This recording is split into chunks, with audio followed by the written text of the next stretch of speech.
Good morning, everyone. I hope you all are well. Thank you so much for being here today and for giving me this opportunity to talk to you about this particular aspect, which is very close to my heart.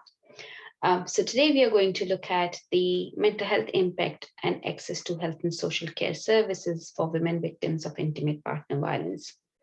We all know that intimate partner violence is a major public health and social problem. And as you all are aware what intimate partner violence is, I'm not going to go into the definitional detail of it because I understand that you all understand that it can take many different forms. It can affect women as well as men. Women can also be perpetrators of abuse.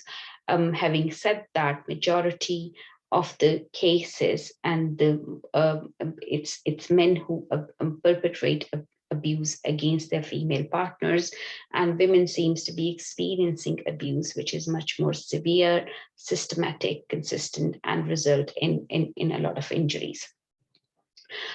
We do talk about physical and psychological impacts of intimate partner violence.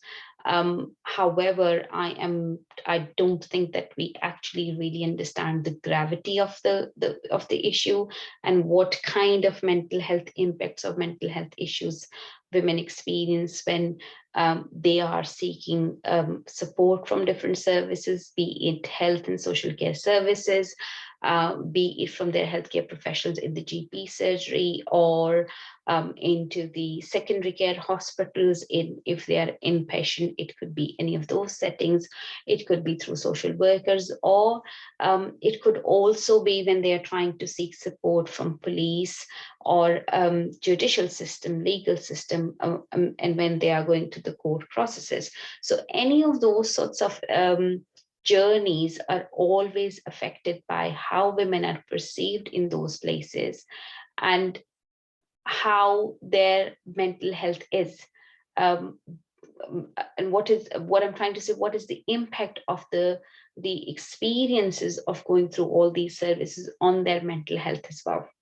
So I think both of those aspects are quite important to understand, and I don't think we have paid enough attention on these aspects in terms of exploring what is it which we can do to improve women's experiences, and actually what is the actual problem. If we do not really understand the gravity of the situation or the problem which is there, I think it is very, very difficult to then think of any interventions that can be developed to tackle the problem. So that's what we are going to talk about today. So the idea of or the learning in this for this presentation is coming from various strands of work which I've been involved in, especially the recent work which I have done with colleagues from various different countries under the umbrella of World University Network funded project. So the project aimed to better understand mental health impact of intimate partner violence on diverse women victims. And we also wanted to look at the interventions which are aimed at reducing mental health impact of IPV, including the role of families to support prevention of domestic abuse. So this was one of the project which started just at the start of COVID in early 2020, around January time. So it was seriously impacted by how the COVID affected all over the world. So we had to stop the project for some time, where initially we just thought that things would get better and people would be able to get back to their normal lives within a few months, which didn't happen. And then we had to start again. We had to kind of think of the alternative strategies that what we had actually planned earlier on, because as you all know that because of COVID, all of that we had planned was not really possible. So there were quite a lot of different partners from various different institutions and from different countries, and I'm going to tell you a little bit about that. But our aims were to forge a dynamic interdisciplinary network of scholars who can explore the issue of intimate partner violence and especially the mental health impacts of it, we wanted to conduct a scoping review of IPV experiences of women and the mental health impact on victims to more culturally and geographically diverse populations across the world. We also wanted to conduct a research prioritization exercise with relevant stakeholders in different countries where our partners were, again, to understand the IPV experiences of women and how it was affecting their mental health. And we wanted to conduct workshops exploring the methodological challenges and approaches affecting work in this particular field. And we wanted to foster the development of PhD students and early career researchers. So these were some of the objectives that we had for our network, which was composed of partners from various different countries and universities, including University of Auckland, Bristol, Ghana, Maastricht, Massachusetts Amherst, University of Sheffield, and University of Sydney and Western Australia. So there were quite a lot of colleagues from all these universities. So we were about 15, 16 individuals in the group. So it was quite a big network of colleagues coming from various different disciplines, including criminology, legal justice systems, social work, sociology, health, and public health, etc. So the idea was that we were going to have a look at the aspect of IPV and mental health from various different perspectives. So our bigger aim was to look at the access to health and social care services for women victims of intimate partner violence.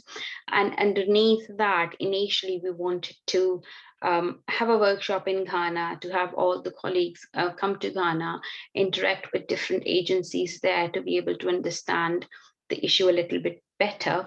Having said that, due to COVID, we had to change it. And a lot of the work that we then did was based on online activities, Zoom meetings, monthly meetings, review of the literature, secondary analysis of already available data from another study, and discussion between partners as well as with other practitioners. So we looked at 4 various aspects of the problem, and that work was done by 4 of our teams within the project. So we looked at the mental health effects of IPV as understood by law and judges. So looked at the review of the literature and tried and see how law and judges were looking at the mental health effects of IPV and how was that affecting their ability to provide appropriate services to women who were going through the who were accessing support from legal justice system. We also wanted to look at the technology facilitated IPV and its mental health impacts. And for this, we also conducted a review of the available literature to try and see how technology was used or to perpetrate IPV and to resist against it, and what were the mental health impacts of that. We also looked at the repeat victimization and help seeking experiences of survivors of intimate partner violence who identified as having mental health issues. So we wanted to see that people who already have mental health issues, how they saw how they saw their treatment, how they were treated by health and social care professionals when they tried to seek help, and how they were repeatedly victimized by various different actors and their experiences not really acknowledged well. And then finally, we also wanted to look at that if when people go to mental health setting with any mental health problems, chances are that they probably would have had experiences of abuse or some kind of traumatic experiences as a child or in previous life. And we wanted to look at if in those settings, the experience of IPV are explored. Are people questioned about if they have had any experience of IPV previously or any other kind of trauma, and is that taken into consideration? So these were the 4 bigger themes that we looked at. So what we learned from all those for work. So here, what I'm going to do is just to give you a little bit of kind of condensed information that we learned from all of these projects, and working on all of these aspects of the projects and coming up with the themes. So one thing which we looked at is, or identified or learned, is that the IPV or domestic abuse is not assessed as precursors of mental health issues. So when people access health and social care services, especially in mental health setting, where you would expect that perhaps somebody is going to ask them about their traumatic experiences or anything to do with intimate partner violence, they're usually not asked those questions. So it's one of the big effect of that is that, you know, it just gets missed and nobody's then able to deal with it. There's lack of understanding among professionals. There's lack of understanding of how IPV can result or impact the mental health of the victim, and then how it can be perceived and experienced by the victims, and what are the consequences of it. And at the same time, there's lack of understanding of the impact of processes or services that victim has to go through, has an effect on the mental health of victims. So for example, if somebody is going through legal justice system, trying to understand, trying to get out of a abusive relationship, they're repeatedly probably asked the same questions about how their relationship was, what kind of abuse they've experienced, which in itself could be quite traumatic. They may not be believed by the people who are asking questions, or they may get a feeling that they are not believed, and they may go through that trauma over and over again. There are quite a lot of times where they have to justify or actually prove that they have been experiencing abuse, and all of that can have quite a lot of impact on the mental health of the victims. And all that happens because various professionals, and which include, if you talk about health and social care system, it's the health and social care professionals. And if you talk about legal justice system, it's the police officers, it's lawyers, it's judges that people deal with regularly. They do not seem to understand the impact domestic abuse can have on somebody. And especially if that person apparently is looking very strong, then it just becomes even more difficult. And you have to, because the person doesn't really fit the persona that people would like to see, or stereotype as someone who is experiencing abuse should look like this. And if that person doesn't really fit that persona, it's really difficult for them to then articulate their needs, and for others to understand where they're coming from. We learned that the mental health issues are usually used against women victims. So again, I'm going to take the example of legal and justice system. Evidence suggests that in many instances, lawyers would and workers would advise women to not to disclose their mental health issues to the legal and justice system, because it can affect their child custody. So if a woman has got mental health issues, it she may be blamed for, or she may be accused of, or considered that she's not going to be able to take care of her children, and therefore it can have an impact on the child custody cases. It can also be used as an excuse or as an acceptance that why a woman is experiencing abuse, because she already has mental health issues, and therefore her behavior would be erratic, and therefore she is being subjected to abuse. And then again, for any of the other aspects related to it, victim blaming is another issue. So she could be accused of not looking after her children, or not protecting her children from abuse, or living in the relationship, or not leaving the relationship, and so on and so forth. Whereas the same thing, the mental health issues, if is talked about by a man, it usually goes in their favor. especially in child custody cases. So, then the whole scenario is switched, and the narrative usually is that because the person has got mental health issues, having custody of the children or having regular contact with children is going to be useful for them, or not having custody of the children or not having regular contact with the children is going to have an impact on the mental health of the person, as well as the children, and therefore they are allowed to stay in contact with their children. It can also be used to rationalize their abusive behavior, that so and so has done this because they are experiencing mental health issues, and therefore they have reacted the way they have reacted, or therefore they have been abusive, or therefore they have committed violence against their partner. So you see that when it is women, it's usually used against them, but when it is men, it's usually is used in the favor of them.